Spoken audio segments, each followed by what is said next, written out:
Depuis le printemps dernier, la ville de Saint-Gratien dans le Val d'Oise cherche à se débarrasser définitivement des mégots qui jonchent ses trottoirs. Pour cela, la commune a fait appel à une entreprise du département voisin de l'Oise qui s'appelle tout simplement Ciao Mégots et que vous avez fondé et que vous dirigez désormais, Julien Pack. Merci beaucoup d'être en direct avec nous.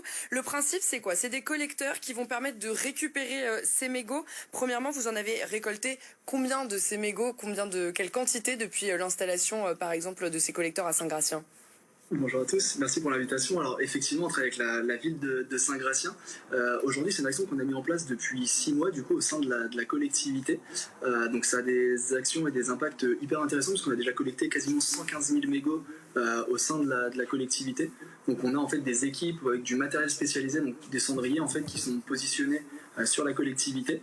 Après on a des équipes qui viennent justement faire le vidage et l'entretien de ces cendriers. Donc on a dessus aussi une communication sur le recyclage pour pouvoir apporter une filière et un sens aux fumeurs pour pouvoir justement les apporter une solution pour éviter que les mégots soient jetés au sol.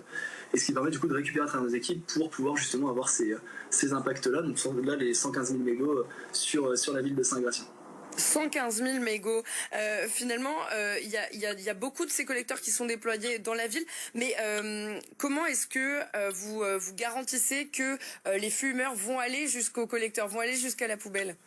Alors l'idée c'est de travailler beaucoup sur la sensibilisation, de pouvoir apporter justement une nouvelle filière aussi avec du sens, puisque le but c'est vraiment que les fumeurs puissent aller jusqu'au cendrier. Donc en fait on développe plus qu'un cendrier, c'est vraiment des outils de collecte avec de la communication dessus pour justement présenter derrière la filière de recyclage du mégot, puisqu'on a fait justement des choses un peu atypiques après derrière. Ouais, donc, on va s'en parler. c'est vraiment le après qu'on essaye de mettre en avant, que je vais vous présenter du coup juste après. On fait aussi beaucoup d'actions de sensibilisation. On a fait des actions là cet été où on est venu justement avec les équipes de l'entreprise présenter ce qu'on pouvait faire, les matériaux justement isolants que je vais vous présenter après, de devenir justement de la fibre, pour pouvoir aussi vraiment, un peu comme pour le verre, quand on va mettre son verre dans une poubelle spécialisée, pouvoir justement apporter des points de collecte avec le message associé derrière sur le recyclage. L'idée, c'est d'en déployer de plus en plus, j'imagine. Ouais, exactement. Aujourd'hui, on a une quinzaine de bornes, donc c'était en place sur la collectivité. Donc c'est des cendriers qui font à peu près 12 litres et demi de contenance.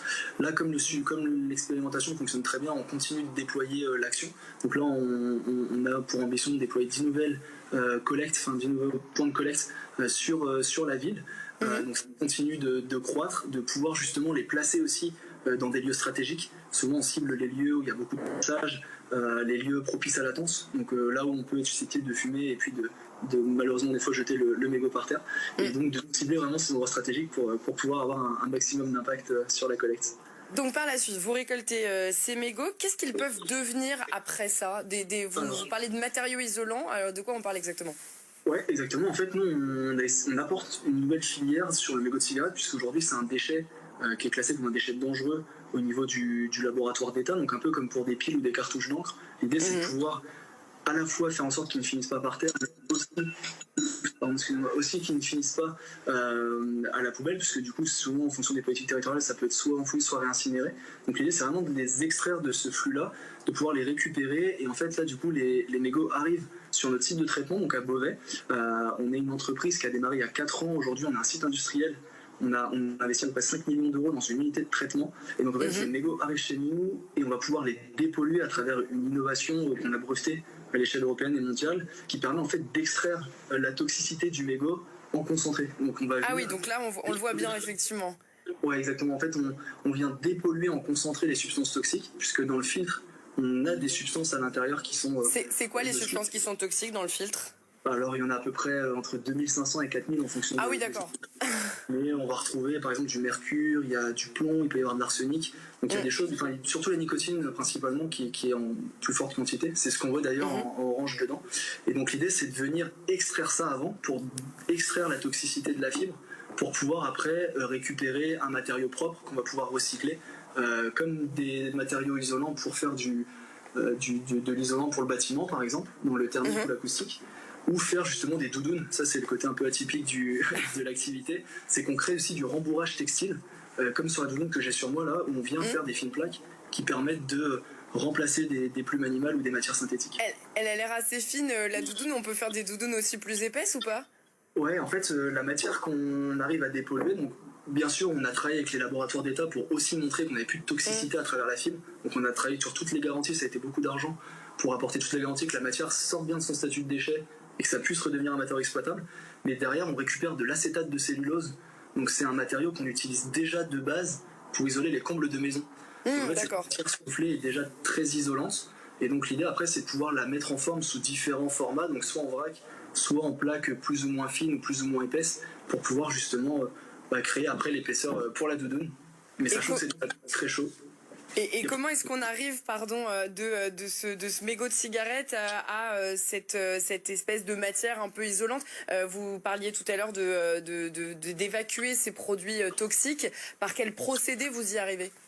Alors aujourd'hui, on a développé justement une technologie qui a été reconnue par le ministère de la Transition écologique. On a obtenu un label sur ça pour à la fois sa performance technique, mais surtout sa performance aussi environnementale, puisqu'on vient déplacer la toxicité sans utiliser d'eau ni de solvant toxique. Donc on utilise un solvant neutre qui tourne en circuit fermé dans une machine. Donc c'est des machines qui sont assez coûteuses, mais qui permettent vraiment d'extraire le problème en concentré. Ce qui permet, après dépollution, de récupérer 99,7% de la matière propre et 0,3% des substances toxiques de l'autre côté. Avec un produit qui n'est pas nocif pour l'environnement? Ouais, c'est ça. En fait, la technologie utilisée aujourd'hui, c'est de l'extraction en CO2 supercritique. C'est-à-dire que nos machines, le solvant qui est utilisé dans nos process, c'est du CO2 en fait qu'on récupère de l'industrie. Donc aujourd'hui, le CO2, c'est ce qui peut causer des problèmes pour le réchauffement climatique, puisque ça a tendance à se stocker dans la couche d'ozone et retenir les rayons du soleil. Et donc en fait, on a développé cette technologie qui vient récupérer le CO2. Donc on a un premier déchet dans nos machines qui est du CO2. On met un deuxième déchet qui est le mégot, du coup un peu déchet ultime aujourd'hui, et on vient appliquer cette extraction via l'état supercritique du CO2, c'est-à-dire qu'on met le CO2 dans un état instable et qui vient justement faire cette extraction en concentré. On a tout le procédé, voilà, le procédé breveté, je préfère le dire, évidemment. En transformant ce que vous avez récupéré à Saint-Gratien, on peut remplir par exemple combien de doudounes, quelle quantité de matériaux isolants vous allez pouvoir produire à partir de ces, vous me disiez 115 000 cigarettes, 115 000 mégots, pardon. Aujourd'hui, ouais, exactement, sur la quinzaine de mois, on a à peu près 115 000 mégots de collectés. Pour une doudoune, il faut à peu près compter 4 000 mégots. Donc si je suis bon en maths, je dirais à peu près entre 25 et 30 doudounes par rapport à la collecte sur Saint-Gratien. J'espère que je ne me trompe pas sur le calcul. Qui pourra tenir chaud. Pour les habitants de Saint-Gratien, comment est-ce qu'elles sont trouvables ces doudounes? Où est-ce qu'on les trouve après?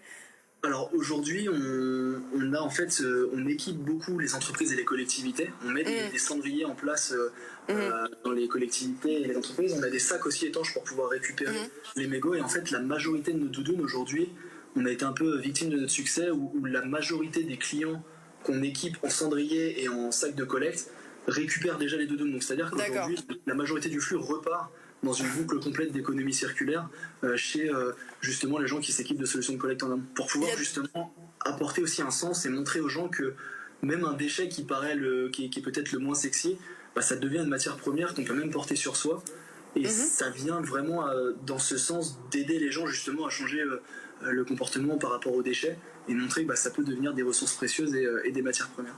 Très rapidement, Julien Pac, il y a d'autres villes en Ile-de-France qui ont des velléités d'installation de ces collecteurs de mégots? Oui, aujourd'hui, on a à peu près 2500 clients, c'est à peu près 70% de privé, 30% de public.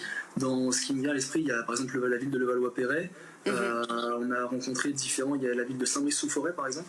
Donc on a plusieurs collectivités, certaines avec la prestation tout inclus, c'est-à-dire qu'on vient nous-mêmes avec des scooters électriques faire le vidage et l'entretien des bornes, soit sinon c'est directement internalisé au sein de la collectivité, puisque certaines collectivités ont déjà leur propre service de vidage et d'entretien. Donc après on a des schémas qui peuvent différer, mais voilà, du coup...